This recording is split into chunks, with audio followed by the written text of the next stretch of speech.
Hello dear students, once again welcome to your physics online class. Today we will be deriving the three equations of motion. So what are the three equations of motion? So you have studied already this one in your class 8 also there, but we did not learn how to derive these equations of motion. So the first equation is V is equals to U plus AT.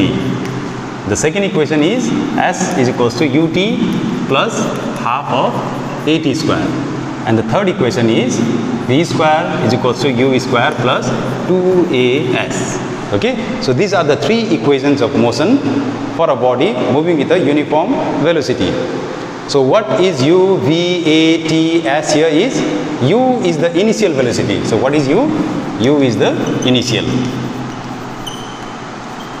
velocity. V is the final velocity, and I have S means it is displacement. I have A is equals to acceleration and T is equals to time.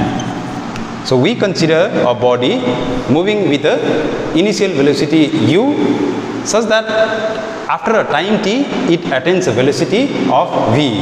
So in the meantime let A be the acceleration. So those are the assumptions made while deriving the three equations of motion. So let us learn how to derive the first equation of motion. Okay. So to derive it, we begin with the formula of acceleration. Okay. So we have the acceleration, or that is A is equals to, it is the final velocity minus the initial velocity divided by time. That means V minus U divided by T. On cross multiplying, I have V minus U is equals to AT. And I have now arranging this, I get V is equals to this minus U, when taken to the other side it is U plus AT.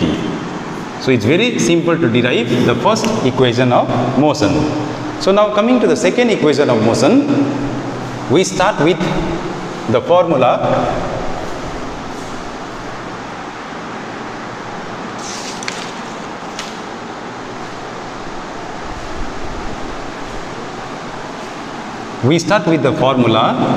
the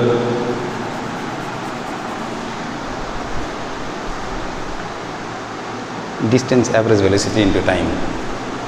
We start to derive the second equation of motion. We start with the formula, the distance traveled will be equals to the average velocity into time. Okay, so this implies that distance or displacement, I'll write better displacement. Okay, so displacement I can write it as S equals to the average velocity, it is the initial velocity plus the final velocity divided by 2 into time. Okay, so now what will I do? I'll just substitute. Now you see at the second equation of motion, I don't have V there, I have the U. So what will I do? I'll substitute the value of V from the first equation of motion. So on doing that, I get S is equals to U plus, now V means it is U plus AT divided by 2 into T. So on simplifying, I have S is equals to U plus U, I have 2U plus AT divided by 2 into T. Okay, so on further simplification, I also get now S is equals to, so I multiply T, so it is 2UT and then divided by 2 plus there again AT square divided by 2. So 2 and 2 gets cancelled, and this gives me the formula S is equals to UT plus, now half I take it out, half AT square. So this is how I get the second equation of motion.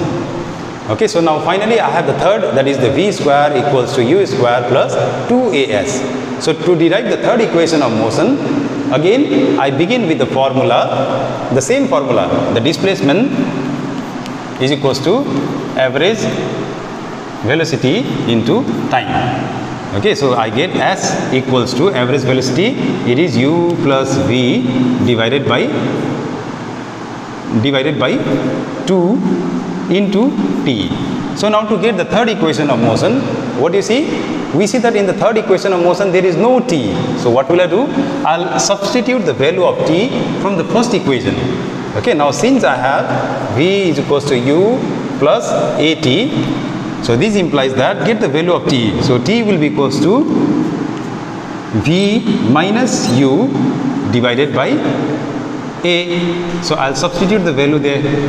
So finally I get S equals to u plus v divided by 2 into, now putting the value of t there, I have v minus u divided by a, or S equals to u, or u plus v and v plus u is same, so I'll write it in the order v plus u divided by 2